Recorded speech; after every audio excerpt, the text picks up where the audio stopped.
ऐ राय हक के शहीदों, वफाक की तस्वीरों, वतन की मट्टी तुम्हें सलाम कहती है। आज 6 सितंबर योम दिफा पाकिस्तान।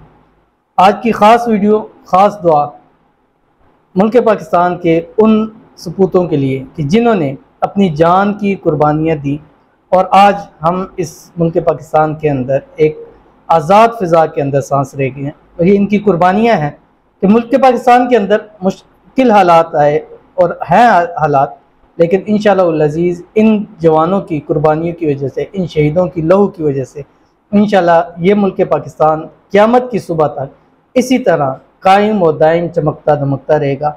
और इसको मिटाने वाले, इसको तबाह बर्बाद करने वाले कल भी खुद मिट गए, तबाह बर्बाद हो गए, आज भी मिटेंगे और तबाह बर्बाद होंगे, और आने वाले दिनों में भी इंशाअल्लाह वो लोग तबाह बर्बाद और मिट जाएंगे और ये मुल्क पाकिस्तान इसी तरह क़यामत की सुबह तक कायम व दायम और चमकता धमकता रहेगा। और अल्लाह ताला से दुआ करते हैं इन जवानों के लिए, इन शुहदा के लिए जिन्होंने ख़ास इस मुल्क के लिए अपनी कुर्बानियाँ दी। अल्लाह उनकी कुर्बानियों को कबूल फरमाए।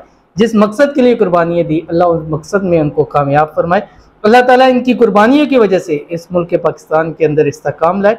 उनकी कुर्बानियों की वजह से अल्लाह ताला इस मुल्क पाकिस्तान को ऐसे हुक्मरान नसीब फरमाए जो इस मुल्क के लिए, इस कौम के लिए, इस मुल्क पाकिस्तान के लिए खालिस हो।